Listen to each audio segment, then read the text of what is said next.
Serigne Mboup, directeur général de la SAR. J'écoute Business Mag avec Kalsomba sur e-radio. Guy Kouet, président du Centre africain de veille et d'intelligence économique en abrégé CAVI. J'écoute Business Mag sur la 90.3 avec Oumou Kalsumba. Demba Seydi, coordinateur régional Afrique de l'Ouest francophone de Publier ce que vous payez. J'écoute Business Mag sur la 90.3 avec Oumou Kalsumba. Bokassi, directeur général de la BHS et président de la PBF. J'écoute Business Mag sur e-radio avec Oumou Kalsumba sur la 90.3. Abdoulaziz Sy, directeur général groupe Subdeco Dakar, vice-président de la Chambre américaine de commerce au Sénégal. J'écoute Business Mag sur la 90.3 e-radio avec Oumou Kalsumba. Fatou Morgana Diop, directrice marketing et développement de l'entreprise Carapid Prestige et e-Comfort Sénégal. J'écoute le Business Mag sur e-radio avec Oumou Kalsumba.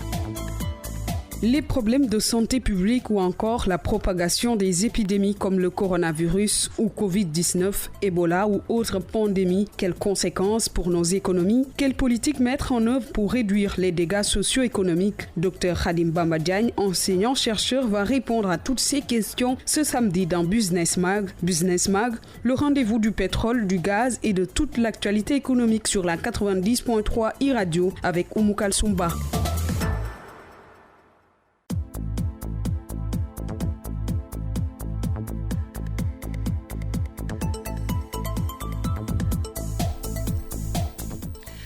Merci de choisir la 90.3 et radio, la radio d'ici et d'ailleurs. Bienvenue dans Business Mag, le rendez-vous du pétrole, du gaz et de toute l'actualité économique.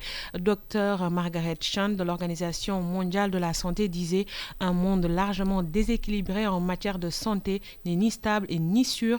Et justement, la Chine, l'un des mastodontes de l'économie mondiale, est frappée par la propagation d'une épidémie mortelle, le coronavirus. Cette pandémie secoue l'économie de l'empire du milieu et cela a des répercussions non négligeables du point de vue diplomatique, social et économique. Voilà pourquoi le thème central de notre émission est les problèmes de santé publique ou encore la propagation de virus. Quel impact sur nos économies? Dr Khadim Bamba Diagne, enseignant-chercheur, est là pour en parler. Docteur, bienvenue et merci d'avoir accepté mon invitation. Merci beaucoup, Oumou. Bonjour à vos auditeurs et vos téléspectateurs. C'est un plaisir aussi de répondre à l'invitation et de discuter sur un sujet aussi important que la Chine, mais aussi son virus entre griffes. Voilà, donc charité bien ordonnée commence par soi-même. Nous allons parler d'abord de cette problématique qui touche aussi nos pays, c'est-à-dire les pays africains. Dans nos pays où règne, docteur, la pollution, où l'accès à la nourriture, à l'eau potable sont des défis, peut-on y espérer une croissance économique si l'on sait que les conditions sociales et environnementales ont une influence sur la santé? Alors, c'est le grand problème que les économistes ont. Parce que d'habitude, quand on mesure l'évolution d'un pays, on se limite simplement sur la croissance économique. La croissance économique est la richesse créée à l'intérieur d'un territoire. Alors que, surtout les pays en développement, la chose fondamentale qu'on devait prendre comme étalon de mesure, c'est la qualité de vie des citoyens. Et quand on parle de la qualité de vie, on dépasse maintenant le caractère macroéconomique ou bien le caractère purement quantitatif de l'économie, mais on se focalise sur sa qualité. Parce que vous ne pouvez pas avoir une croissance économique avec au niveau de la santé, les dépenses de la santé augmentent, les dépenses de la protection de l'environnement n'augmentent pas, le respect de l'environnement aussi n'est pas géré. Donc il y a tellement de facteurs qui peuvent expliquer quelque part que même si nous connaissons une croissance économique en termes de quantité, on ne connaît pas une croissance en termes de qualité. Moi, je pense qu'il est temps que nos gouvernants réfléchissent sur ce qu'on appelle l'indicateur de développement humain. Est-ce que les Sénégalais évoluent? Est-ce que les Sénégalais vivaient mieux hier? Parce que autant en 1960-1961, il y avait 3 millions de Sénégalais avec tout l'espace, avec cette pollution faible, avec des jardins à n'en plus finir. Regardez une région comme Dakar où il y a 4 millions d'habitants. Dakar ne respire pas à part Parc Hann. Il y a plus en fait un poumon vert à Dakar. Et donc je pense que le problème est l'avenir. Si nous voulons quelque part protéger les prochaines générations, il faut quelque part que nous pensons protéger quelque part cette capitale-là, mais on pollue. Je dis souvent à mes amis que quand vous avez une nouvelle voiture, les policiers t'arrêtent parce que la voiture est nouvelle. On pense qu'elle peut avoir des problèmes de pièces. En même temps, vous voyez des voitures qui polluent comme c'est pas possible, mais ça passe. Une voiture peut polluer jusqu'à quelque part empêcher la voiture qui est derrière de voir, mais c'est normal, il n'y a pas de problème. Et cette pollution est extrêmement dangereuse. Donc il faut quelque part qu'on essaie de mettre à jour nos gouvernants qu'il ne s'agit pas de créer de la richesse à l'intérieur du territoire, mais il faut créer une bonne richesse. Une bonne richesse, c'est que les Sénégalais se sentent mieux entre 2019 et 2020. Et là, je pense que c'est là où vraiment se posent certaines questions pour nous autres, les économistes. Mais d'après ce que vous venez de dire, pour mettre en œuvre ces leviers et ces mécanismes, il faut aussi un changement de mentalité. Mais tout à fait, parce que le Sénégal d'aujourd'hui pense que, quand on était gamin, on disait que nit ku ñuul dafa dëgër. Et pourtant, les Noirs meurent vite. Vous voyez même la pyramide en Afrique, c'est les jeunes, il y a peu de vieux. Et vous allez dans les pays développés, il y a aussi autant de jeunes que de vieux. Pourquoi? Parce qu'ils mettent en place des stratégies pour l'environnement, pour demain. Contrairement à ce que nous avons aujourd'hui, nous, quelque part, on se préoccupe simplement de la quantité, mais pas de la qualité. Je pense que là, c'est un changement de mentalité, mais c'est aussi des mesures que l'exécutif doit prendre. Parfois, ça peut être des mesures impopulaires, mais quand même, pour aider un pays, il faut savoir prendre aussi des mesures impopulaires. Voilà, nous venons tout de suite de parler des conditions sociales et environnementales dégradantes dans nos pays. Il y a aussi un manque d'infrastructures sanitaires, les plateaux techniques, on n'en parle même pas. Cela accentue les problèmes de santé. À cela s'ajoute la propagation de virus. Par exemple, chez nos voisins maliens, il y a le Crimée-Congo, Ebola au Congo, avec tous les dégâts que ça a engendré.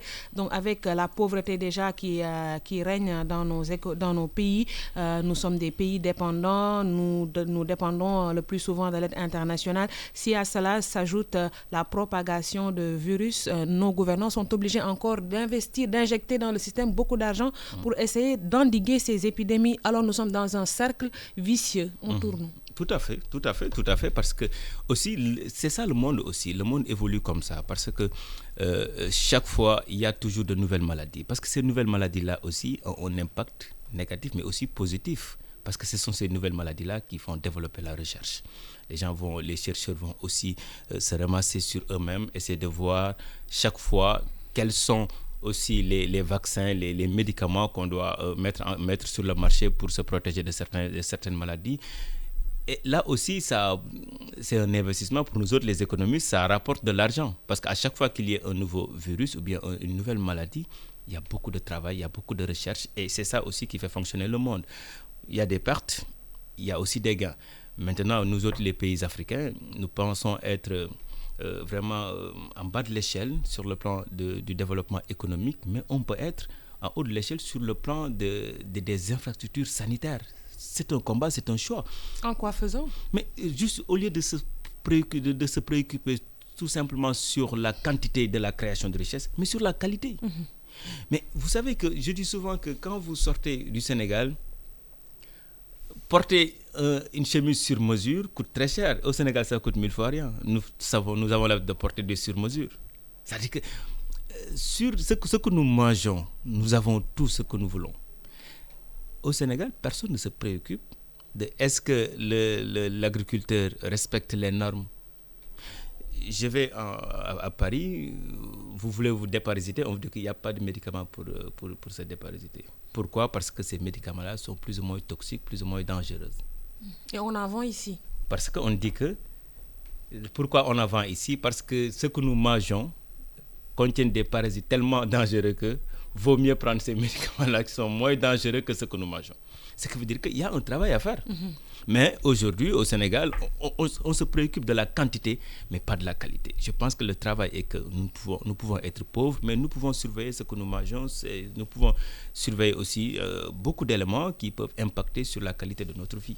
Ça, c'est un travail. Tout à l'heure, vous avez abordé un point, vous avez parlé de la recherche et vous avez dit, moi je vais le prendre comme ainsi, le malheur des uns fait le bonheur des autres. Quand il y a la propagation d'un virus, c'est vrai que ça fait tout le mal qu'il fait, mais quelque part aussi, c'est une brèche pour les chercheurs.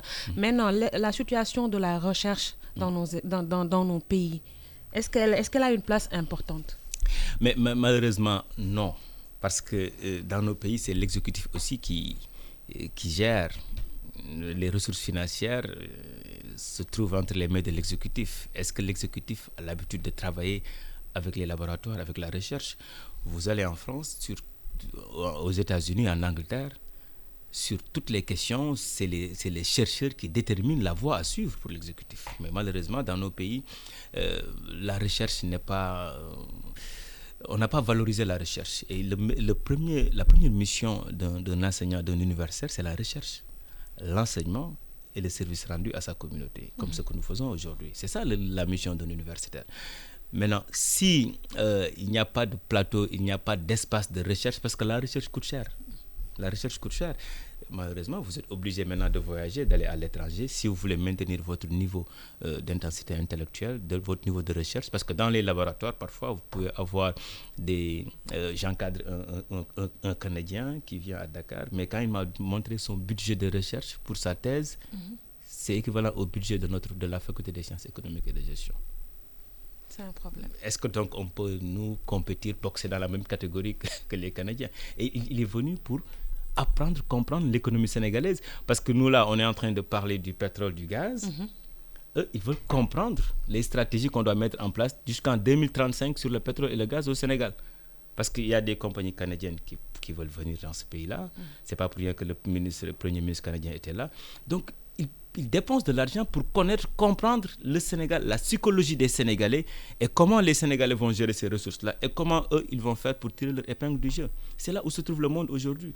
Malheureusement, dans nos pays, on voit que les gens sont là pour étudier comment ils font pour nous exploiter. On les traite après de blancs ou de trucs et il n'y a rien de plus normal que ça. Comment changer la donne et mettre en place des laboratoires efficaces, mettre les personnes qu'il faut, parce que vous venez de le dire, la recherche coûte cher, mais elle est importante aussi pour le développement économique quand même d'un pays.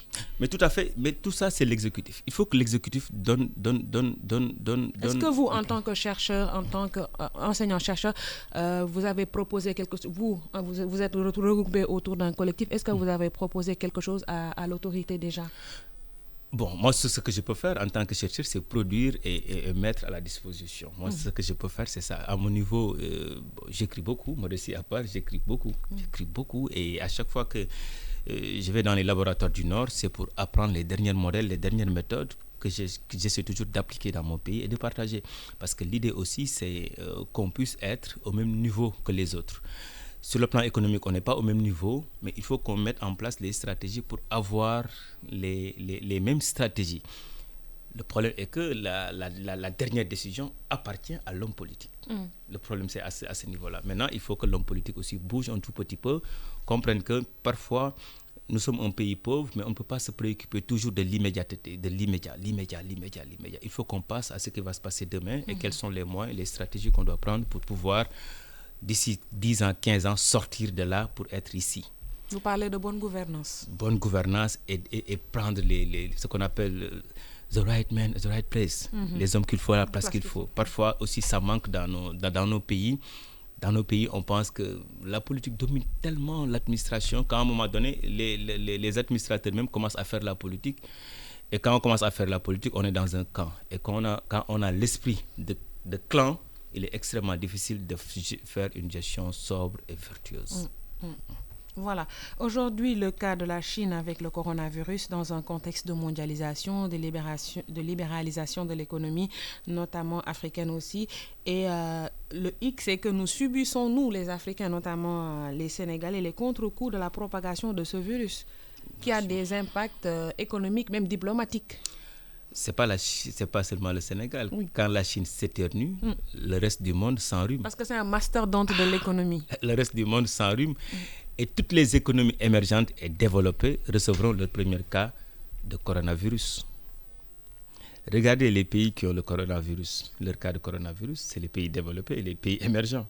Pour vous dire que rarement vous verrez des pays pauvres attraper ce virus-là. Parce que la Chine est l'arrière-ban de l'économie mondiale. Si le banc et l'arrière-ban de l'économie mondiale maintenant a des problèmes, a une paralysie économique, cela impacte sur toutes les autres économies, parfois en bien, parfois en mal.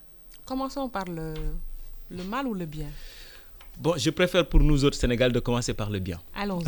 Alors, le bien est qu'avec la crise, avec le virus en Chine, le premier constat qu'on peut faire, c'est que la baisse du prix du pétrole, on est à $50 maintenant. Oui. Parce que la Chine est l'usine du monde. C'est la Chine qui produit pour le monde. Maintenant, avec ce coronavirus-là, il y a une perte de compétitivité, il y a beaucoup d'entreprises qui sont à l'arrêt. Et donc, la Chine utilisait 3 millions de barils de pétrole par jour à l'absence de la production chinoise. La première conséquence, c'est quoi? Le prix du baril chute. Et nous autres, le Sénégal, on importe le pétrole. Donc, si le prix du pétrole chute, ça peut être une très bonne chose. Mais malheureusement, on n'a pas de réservoir pour stocker. Voilà les grands problèmes de l'heure dans nos économies. On n'a pas de stock. Alors, on disait qu'on a augmenté le prix de kilowattheure au Sénégal parce qu'il y avait le baril qui était à 70, maintenant le baril est à 50. On attend à ce qu'on baisse alors les factures. Pour vous dire que c'est une très bonne chose. Parce que pour le Sénégal et pour beaucoup de pays africains, cette crise-là, à mon humble avis, plus d'impact positif que d'impact négatif. Parce que la Chine n'est pas un partenaire qui investisse en Afrique. C'est un partenaire commercial. Oui. Mais il n'a pas un stock d'investissement. Le stock d'investissement en Chine tourne autour de 3 à 4 milliards de dollars. Alors que le stock commercial, en fait, les flux commerciaux sont entre 180 et 185 milliards de dollars. Donc, la Chine, le Sénégal, c'est le deuxième pays importateur. Après la France, c'est la Chine. En fait, c'est la Chine.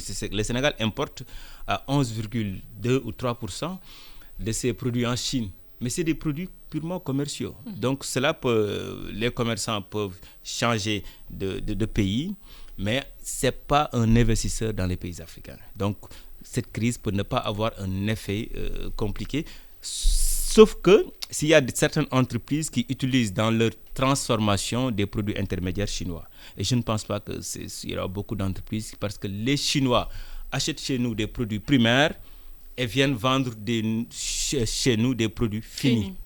À partir de ce moment, maintenant, ce sont les commerçants qui vont juste changer de pays et aller acheter dans d'autres pays, mais je ne pense pas que ça peut impacter négativement sur notre économie. Et pourtant, d'après tout ce que vous venez de dire, les ministres de la Santé des 15 pays membres de la CEDEAO sont en ce moment à Bamako, au Mali, pour harmoniser et trouver des stratégies de partage d'expérience pour essayer de freiner le coronavirus. C'est un paradoxe, mais nous allons écouter le compte rendu de notre correspondant à Bamako, Sangoulé Danyoko, sur cette rencontre des 15 ministres membres de la CEDEAO sur le coronavirus et revenir. Autonomiser les institutions de recherche clinique africaines à travers des capacités, le partenariat et réseautage, voilà à quoi vont s'atteler les chercheurs venus de 11 pays d'Afrique et d'Europe pendant 72 heures. Dédié à la lutte contre la tuberculose, le sida et le paludisme, le réseau a tissé des partenariats en vue de mettre de façon concrète les résultats des recherches cliniques à la disposition des populations. Souleymane Boub, coordinateur du réseau. L'idée, c'était de former justement des Africains pour être en mesure de mener des essais cliniques sur ces maladies liées à la pauvreté pour que les médicaments puissent être testés, être évalués et s'ils sont efficaces, être mis à la disposition de ces populations. Éminent chercheur décédé il y a peu, cette édition a été dédiée au professeur Ogobara Dumbo pour ses résultats dans la lutte contre le paludisme. Dumbo Safiatou Niaré, chercheur. Cet héritage est un héritage soutenu. Soutenu pas que par moi, mais par toute une population engagée derrière ces œuvres, et je pense que ces œuvres ne seront pas vaines.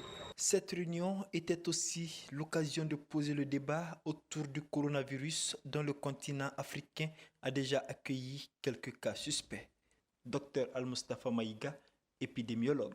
Les mêmes équipements, les mêmes techniques de laboratoire qui permettent de diagnostiquer le virus Ebola, c'est les mêmes équipements qui vont permettre de diagnostiquer le coronavirus. le nCoV qui est en Chine aujourd'hui. En un mot, nous sommes prêts aujourd'hui. Au Mali, nous sommes prêts. On est capable, depuis 2 jours, nous avons mis en place les techniques qui permettent de détecter le N-coronavirus au laboratoire CEREFO à la faculté de médecine. Il faut noter que l'épidémie Crimée-Congo, déclarée au centre du pays, dans la région de Mopti, a déjà fait 7 morts. Sangoulé Danyoko, Bamako pour iRadio. Sangoulé Danyoko, Bamako pour iRadio. Docteur Khadim Bamba Diagne, un commentaire? Mais c'est une très bonne chose parce que on a une expérience d'un virus qui a fait des dégâts aussi en Afrique, à savoir le virus Ebola. Mais la Chine a connu ça en 2002 avec le SRAS. A connu ça en 2002. Mais comme je vous disais tout à l'heure, regardez la carte des pays qui ont reçu le premier cas de coronavirus. C'est les pays développés et les pays émergents. Parce que la Chine, c'est l'usine du monde, mais elle est aussi la pharmacie du monde. La pharmacie du monde, c'est très bien pour les pays africains, mais moi je pense que les pays africains ne sont pas trop entrés dans l'économie mondiale. Et aujourd'hui, tous les pays qui ont leur premier cas, c'est les pays qui travaillent avec l'usine mondiale. Parce que la Chine, si certaines entreprises internationales ont leur banc ou l'arrière-banc au niveau de la Chine, c'est-à-dire que achètent leur production en Chine ou bien quelque part dans la chaîne de valeur, les entreprises chinoises participent. Donc les États-Unis sont exposés alors? Ah oui, mais ils ont leur cas d'antivirus. La France, l'Allemagne, Japon, toutes les économies émergentes ont leur cas d'antivirus. Il faut regarder la carte, toutes les économies émergentes. Et quand parfois les Africains disent qu'ils n'ont pas, parce qu'ils ne sont pas, l'Afrique n'est pas dans la production mondiale. Je suis désolé, on est à 2% du commerce mondial. Donc, c'est la vérité. Voilà, malheureusement, c'est pour cela que encore, si même l'Afrique recevra un cas, ça doit être ou l'Égypte ou l'Afrique du Sud ou le Nigeria. C'est ça aussi le jeu économique mondial.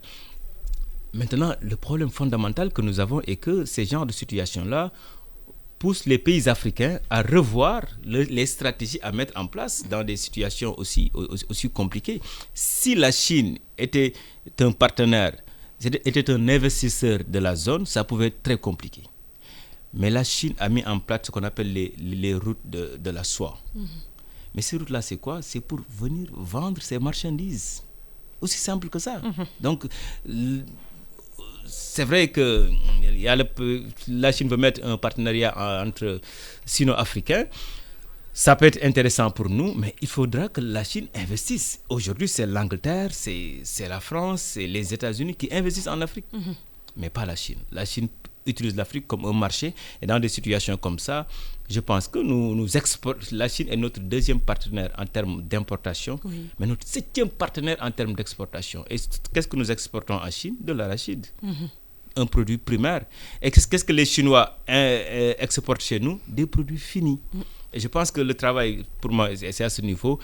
Maintenant, c'est vrai qu'en Afrique, on aime les réunions, montrer c'est une très bonne chose, mais bon, je pense qu'il faut plus que ça. Et justement, dans cette réunion-là, on a entendu notre compatriote, Dr Souleymane Boub, parler de la recherche. Mais est-ce qu'on peut parler de recherche sans parler de formation? Parce qu'il faut former les chercheurs aussi. Alors, la chance qu'on a entre chercheurs, c'est que les chercheurs sont dans tous les laboratoires au monde. C'est que la chance est que si on avait de vrais laboratoires, on peut avoir vraiment parce que les autres laboratoires du monde cherchent des jeunes Africains aussi performants pour savoir ce qui se passe. Il y a des échanges extraordinaires.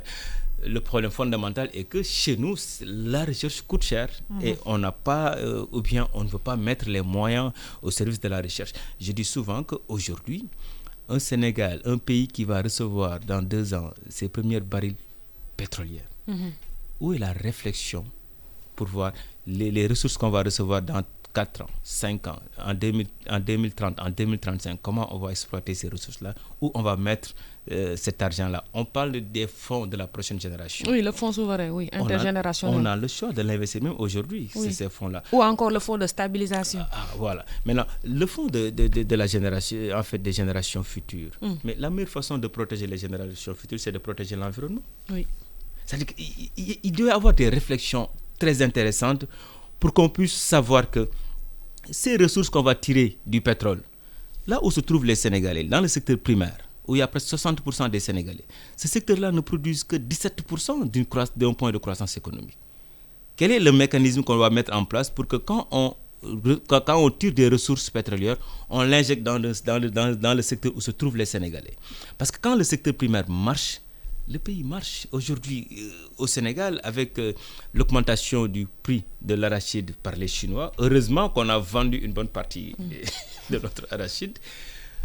Maintenant, cette stratégie-là, ces stratégies qu'on doit mettre en place pour la gestion de nos ressources naturelles, pour moi, c'est ce qui manque. Et ça, c'est le travail des chercheurs avant que les hommes politiques prennent les décisions. Mais ce qui est malheureux, après, on se lève un bon jour, on prend les décisions, comme ce qui s'est passé à Tchad. Tchad avait mis en place même des fonds, du genre des fonds souverains. Mais après, le président a demandé de prendre cet argent-là pour acheter des armes parce qu'il y a, je ne sais pas, les djihadistes. Tchad a dépensé tout son argent et sous peu, il ne va plus avoir de pétrole et voilà, le pays va rester dans l'extrême pauvreté. Donc vous n'êtes pas pour le fonds souverain intergénérationnel? Non, je suis, mais comment on va le dépenser? La gestion. La gestion. Moi, je pense que la meilleure façon de protéger les générations futures, c'est de s'occuper de l'économie positive. C'est-à-dire que de l'environnement. Parce que vous ne pouvez pas... Du cadre de vie, cadre de vie. Mais Dakar, on ne peut pas continuer comme ça à Dakar. On est à 4 millions à Dakar, mais il n'y a plus d'espace. Dakar ne respire pas. Donc, quelles sont les stratégies mises en place par le gouvernement pour au moins créer des forêts à l'intérieur de Dakar? Aller dans toutes les grandes villes du monde. Il y a la population de ces grandes villes-là dépasse 4-5 fois la population de Dakar.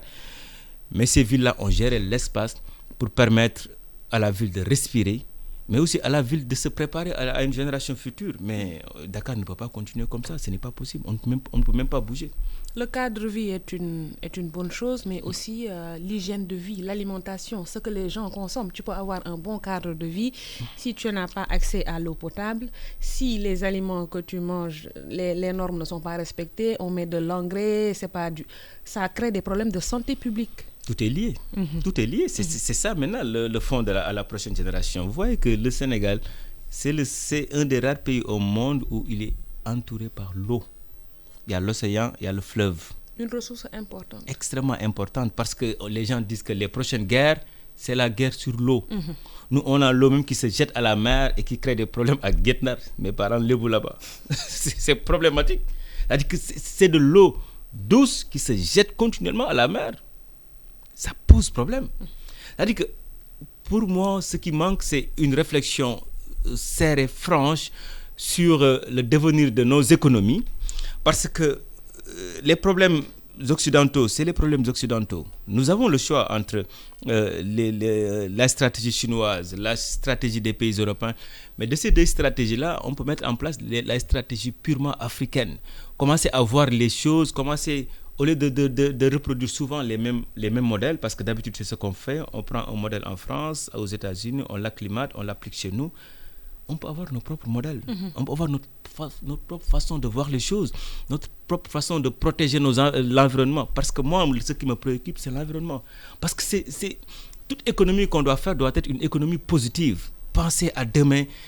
On va exploiter après le pétrole. Quelque temps, les entreprises vont se dire qu'on va se préoccuper de la richesse créée par le pétrole. Maintenant, les conséquences, les inconvénients, c'est pour le pays. Et donc, les plages, il y a tellement de choses pour moi qui méritent une réflexion dans ce pays-là. Mais malheureusement, on est toujours dans des détails, alors que voilà, les autres viennent pour réfléchir à notre place sur ces questions-là. Après, ils vont prendre des décisions qui impacteront naturellement ou négativement même dans notre portefeuille, nous autres les Sénégalais. Je rappelle que vous êtes bien en direct sur la 90.3 e-radio, la radio d'ici et d'ailleurs. Vous êtes dans Business Mag, le rendez-vous du pétrole, du gaz et de toute l'actualité économique. Dr Khadim Bamba Diagne, enseignant-chercheur, est là pour parler des problèmes de santé publique, notamment la propagation des épidémies, quel impact sur nos économies. Et justement, une autre problématique, la vente de faux médicaments ou la vente de médicaments dans les rues, des pratiques dangereuse pour la santé et pour nos économies. Alors, vous voyez, comme c'est ça aussi la Chine qui est le banc et l'arrière-banc. Parce que la Chine aussi est la pharmacie mondiale. Parce qu'une bonne partie, par exemple, 60% de paracétamol, de la production de paracétamol vient de la Chine. Et quelque part aussi, la Chine, c'est la Chine avec grand C et la Chine avec petit c, parce que tout ce qu'on fait de bien vient de la Chine, mais tout ce qu'on fait aussi de moins bien vient de la Chine. Et c'est ça le rôle, pour moi, des organisations qu'on doit mettre en place, des organisations régionales et sous-régionales. Il faudra qu'on commence à réfléchir sur des grands laboratoires même dans l'espace CEDEAO. Il y a tellement de choses que les gens peuvent faire avec nos petits laboratoires, avec nos petits marchés. Ça peut ne pas marcher. Mais je pense que sur le plan sanitaire, il y a tellement de médicaments qu'on peut produire dans la zone, parce que ce n'est pas compliqué la production de ces médicaments-là. Mais chacun cherche ses clients avec la Chine. Mais les Chinois, les autres pays, on dit que les États n'ont pas d'amis, n'ont que des intérêts. Ce qui les intéresse, c'est la marge bénéficiaire. Mais pour nous, c'est un problème de santé parce que personne ne mesure au Sénégal ce que nous mangeons, ce qui vient d'ailleurs, le danger dans nos populations. On va me dire que nos États n'ont pas les moyens. C'est vrai en partie. Mais si vous n'avez pas les moyens aussi, il faudra essayer de, je ne dis pas fermer les frontières, mais au moins protéger vos populations sur leur alimentation, surtout intérieure. On ne peut pas tout avoir. Vous allez au Cameroun. Chaque jour, vous mangez quelque chose de nouveau. Chaque jour. Mais les choses qui viennent du pays. Pourquoi ça marche au Cameroun et ça ne marche pas au Sénégal? C'est des problèmes de choix. Moi, je me dis que depuis la colonisation, on importe du riz. Et culturellement, on pense qu'on doit toujours importer du riz. Culturellement. Alors que vous allez dans les autres pays, ils mangent des produits venant de chez eux. Je pense que la meilleure protection que nous pouvons faire de nos populations, de leur santé, parce que l'aspect sanitaire est extrêmement important dans la gouvernance, c'est commencer à produire, je ne parle pas de sécurité alimentaire, mais plutôt de souveraineté alimentaire. Un pays doit toujours produire ce qu'il mange, parce que ça va lui permettre, avec ses laboratoires, de savoir vraiment les composantes ou bien tout ce qui peut se passer sur ces produits-là. Parce que les autres peuvent mettre tellement de produits, s'ils savent qu'ils vont exporter ces biens-là dans d'autres pays, surtout dans les pays africains où le contrôle n'est pas trop ça. Donc nous sommes tellement exposés qu'à un moment donné, certains même les plus riches vont créer leur propre champ pour produire leur propre truc. Et je pense qu'il appartient à l'État maintenant de commencer à réfléchir. Au Sénégal, on doit commencer à réfléchir. Moi, je dis que nos régimes manquent d'intellectuels. Il faut qu'on commence à réfléchir sur un pays. On n'a pas besoin de regarder le Rwanda ou bien de regarder un autre pays. Nous devons commencer à réfléchir sur ce que nous mangeons, là où nous vivons, quelles sont les normes que nous devons respecter. Comment on peut laisser une voiture qui pollue à n'en plus finir, ça gêne personne. Ça gêne devant le policier, la voiture pollue, ça gêne personne. Et quel est le danger de cette voiture-là pour nos enfants, pour leur santé, pour leur propre santé? Je pense que ces questions-là, ce sont des questions liées à la future génération. Maintenant, je pense que l'État ne pense pas garder de l'argent pour la future génération. Parce que les fonds-là, ça ne doit pas être des fonds qu'on garde. C'est des fonds qu'on doit investir pour permettre à la future génération de pouvoir prendre en charge une bonne partie de ses dépenses. On va rester un peu sur les faux médicaments et la vente de médicaments, mais cette fois-ci au Sénégal. Vous avez dit tout à l'heure que la Chine est la pharmacie du monde, mais au Sénégal, il y a des sites où on vend des médicaments dans la rue. Et des faux médicaments. Et d'où viennent ces médicaments-là? Et tout le problème, c'est à ce niveau. D'où viennent ces médicaments-là? C'est-à-dire que certains pays pensent que l'Afrique, je ne dis pas qu'ils considèrent l'Afrique comme une poubelle, mais ils savent très bien que les Africains n'ont pas des mécanismes de contrôle de certains produits. À partir de ce moment, c'est un marché ouvert. Parce que les Chinois produisent des produits de qualité, et des produits aussi bas de gamme. Voilà. À partir de ce moment, le commerçant, lui, qui cherche un bénéfice, mais cherche à acheter les produits bas de gamme et pour le vendre à un prix très élevé. Et c'est tout à fait normal. C'est quoi le rôle de l'État maintenant? Quelles sont les stratégies qu'on doit mettre en place pour protéger? Et le rôle, pour moi, de l'espace CEDEAO qu'on veut construire en zone CEDEAO, l'idée, c'est de permettre à cet espace-là de gérer certaines choses. On a un marché de 400 millions d'habitants, doit avoir sa pharmacie. L'Afrique doit commencer. Personne ne va réfléchir à la place de l'Afrique. Personne ne va réfléchir pour régler les problèmes de l'Afrique Il appartient à l'Afrique de réfléchir pour régler les problèmes de l'Afrique. Et la meilleure façon de réfléchir pour régler les problèmes de l'Afrique, c'est de commencer à déterminer quels sont les problèmes africains et comment faire pour le Sénégal, la Côte d'Ivoire, le Nigeria, le Ghana, essayer de voir en symbiose ou bien en syndication pour pouvoir réfléchir sur certaines choses pour notre continent. La Chine ne va pas perdre son temps pour réfléchir pour le continent africain. Est-ce que les maladies ou bien les médicaments français auront des effets au Sénégal ou bien les médicaments chinois auront des effets au Sénégal? Non. Nous on ne laisse même pas vendre nos médicaments là-bas. Et pourtant, nous passons tout notre temps on n'a pas la même alimentation, on n'a pas le même environnement et pourtant nous pensons qu'on doit prendre... La mentalité aussi, mais qui est un facteur important pour le développement. Le logiciel mental africain est virusé. Ça c'est depuis 1960. On a vu, le logiciel mental doit être désinstallé pour installer un autre logiciel mental. C'est pour cela qu'on n'a pas besoin de les insulter, on n'a pas besoin de les traiter de tous les noms d'oiseaux. Il nous appartient de commencer à réfléchir et de tracer notre propre voie et de respecter cette voie-là. Parce que la voie du salut, ce n'est pas la voie tracée ni par la Chine, ni par la France. Parce qu'aujourd'hui, la Chine a un problème parce que toutes les économies mondiales produisent dans leur chaîne de valeur des biens intermédiaires en Chine. C'est la main-d'œuvre bon marché. Mais nous, on n'achète pas des biens intermédiaires en Chine, on achète des produits finis. Des produits finis. On ne peut pas développer un pays en achetant toujours des produits finis dans ces économies-là. C'est pour cela, quelle que soit la densité de la crise, on attend à ce que, on le souhaite que la crise dure au minimum 3 mois, parce que si ça dure 3 mois, la Chine va faire une économie en fait, va chuter, après va revenir rapidement. Mais si ça dure 6 mois, 7 mois, ça peut être très compliqué sur certains commerçants au Sénégal, mais pas sur l'économie sénégalaise en tant que telle, parce qu'il n'y a pas de fonds d'investissement chinois chez nous. Malheureusement, les pays africains, pour moi, le problème fondamental, c'est qu'il y a certaines choses que la zone doit régler, surtout la santé, surtout parce que il n'y a pas un pays qui va faire des médicaments purement africains. Il n'y en a pas. C'est pas demain la veille? Non, je ne pense pas. Avant de passer à la dernière partie de l'émission, je vous propose, Dr Khadim Bamba Diagne, un tour d'horizon de l'actualité économique de la semaine d'ici et d'ailleurs. Awa Diop en fait son affaire.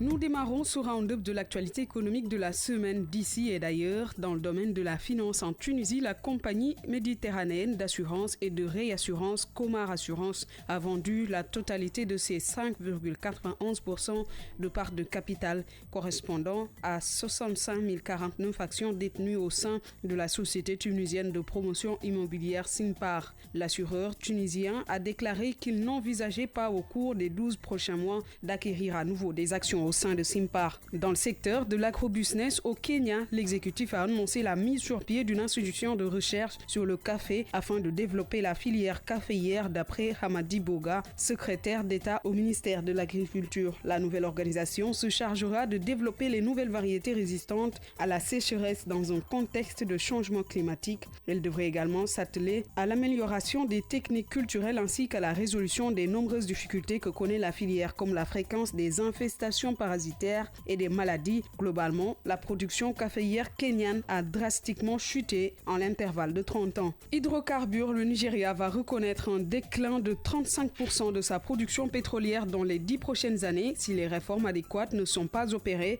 En effet, il fait remarquer que l'augmentation des charges pour les exploitants, la faiblesse des investissements et les incertitudes liées à un manque de régulation pourraient être à la base de cette situation. En novembre dernier, le Nigeria a augmenté la part des revenus du pétrole en eau profonde afin d'ajouter quelques 1,5 milliard de dollars au budget, et le mois dernier, les autorités ont promulgué un projet de loi de finances augmentant le taux de TVA de 5% à 7,5%, un cadre législatif qui risque de repousser les investisseurs et ralentir la relance de la production sur les champs qui arrivent à maturité. Enfin, pour les mines, Mali West African Resources a terminé plus tôt que prévu la mise en service du broyeur principal de son projet aurifère Sambrado au Burkina Faso, en conséquence, apprend-on, la mine entrera en production au deuxième trimestre de 2020 au lieu du troisième trimestre. Selon une étude de faisabilité optimisée publiée en avril 2019, le projet Sambrado pourrait produire 301 000 onces d'or au cours de sa première année d'opération. La production moyenne annuelle devrait être de 153 000 onces sur les 10 ans de durée de vie de la mine. Awa Diop, merci infiniment, docteur. C'est extrêmement important, surtout ce qui s'est passé, ce qui se passe au Kenya, où quelque part on parle de cette chaîne de valeur-là. Et c'est ça l'Afrique. Il faut que l'Afrique commence à transformer ses ressources. On ne peut pas continuer à vendre des produits primaires et à importer des produits finis. Je vous donne l'exemple au Sénégal. Une entreprise, une grande entreprise, je tairai son nom parce que j'ai géré son portefeuille en banque, vient au Sénégal et en Guinée-Conakry acheter des fruits, mangue, goyave, tous ces fruits-là, mettre ces fruits dans un bateau jusqu'à Dubaï, transforme ces fruits en jus et revient nous vendre ces fruits-là. C'est la malédiction du partage inégal. Tout à fait. Mais c'est le choix. C'est un modèle qui dure des décennies et des décennies. Tout à fait. Et pourtant, c'est ça le problème de notre secteur privé aussi. Notre secteur privé doit commencer à réfléchir sur comment faire pour créer le patriote économique. Le patriote économique, vous transformez quelque chose, les gens l'achètent. Je ne veux pas faire la publicité de la Casamance ou bien de Kirène, mais autant il y avait Pierreval, il y avait Evian. Mais quand les Sénégalais ont commencé à produire des choses de qualité, les gens l'achètent. Autant on écoutait Radio France Internationale, mais e-Radio est là, les gens l'écoutent. Les gens oublient même ce qui se passe à Radio France Internationale et tout, parce que nous avons des productions de qualité. Il faut que dans tous les secteurs, que les Sénégalais commencent à produire de qualité et arrêter de vendre des produits primaires. Le Nigeria, le problème du pétrole nigérian, oui. C'est extrêmement important parce que nous devons apprendre, le Sénégal doit apprendre du Nigeria. Parce que le Nigeria est un pays qui dépend à 73% des ressources pétrolières. C'est le syndrome hollandais. Tout à fait. Avec cette crise même de la Chine, ça va impacter tout de suite le Nigeria parce que le prix du pétrole va chuter. Toutes les prévisions nigérianes vont tomber à l'eau. Parce que le pétrole était à 70, maintenant c'est à 50. Si la crise continue, parce que la Chine utilise 20% du pétrole mondial, la crise continue, le Nigeria va sombrer. Et qu'est-ce qui se passe? Si le Nigeria sombre, le pays applique ce qu'on appelle la planche à billets, augmente la masse monétaire, ce qui va créer une inflation pour les plus pauvres. Maintenant, nous autres, Sénégal, qu'est-ce qu'on doit apprendre sur la situation du Nigeria? Parce que dans 4 ans, 5 ans, on va avoir aussi des ressources pétrolières. Comment faire pour ne pas faire les mêmes erreurs que le Nigeria? Parce qu'au Nigeria, il y a le pétrole. Le Nigeria pèse 30 fois plus que le Sénégal, mais sur 100 Nigériens, les 59 sont pauvres. Parce que ces richesses-là sont mal partagées.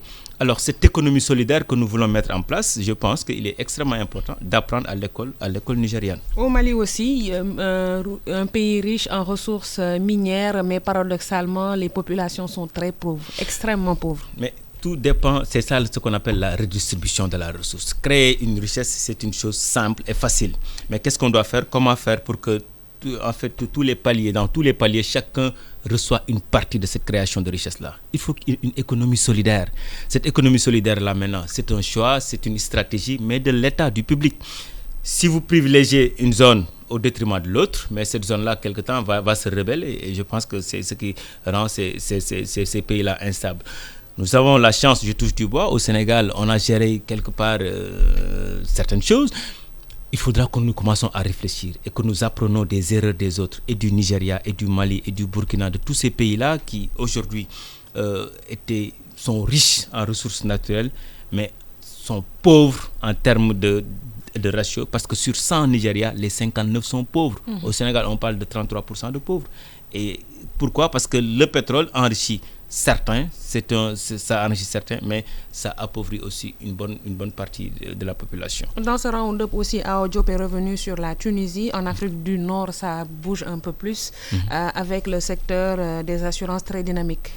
Ouais, en fait, la Tunisie était un pays plus ou moins émergent. Il faisait partie des pays les plus émergents parce que de 1990 à 2010, c'était le seul pays africain qui a connu 20 ans de taux de croissance en 2 chiffres. Mais le problème était qu'ils avaient un tout petit peu de démocratie, un problème de démocratie. Parce que le développement, la gouvernance, c'est un tout. Oui. C'est un tout. Maintenant, si vous privilégiez l'aspect économique et oubliez l'aspect gouvernance, après tu perds tout, tu reprends à zéro et tu recommences. C'est le cas de la Tunisie, c'est le cas de la Libye, ainsi de suite, ainsi de suite. Je pense qu'ils ont la culture, ils ont les stratégies, ils savent très bien que donc, dans 4 ans, 5 ans, ce pays-là, comme ils ont un nouveau président et un président qui incarne une nouvelle vision, vraiment un président plus ou moins sérieux, je pense que ça peut aller de l'avant pour nous tous. L'Afrique on n'a pas besoin de regarder les autres. Je pense qu'on a besoin de regarder calmement, sérieusement notre situation, apprendre des erreurs de beaucoup de pays africains. Comme nous autres, le Sénégal, nous sommes un des rares pays qui a eu des ressources pétrolières après 60 ans après son indépendance. On n'a pas le droit de ne pas réussir dans son exploitation.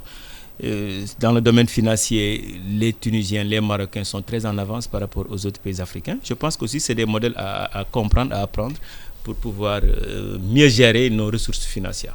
La suite de l'émission après ceci. Le quiz. Docteur? En tout cas,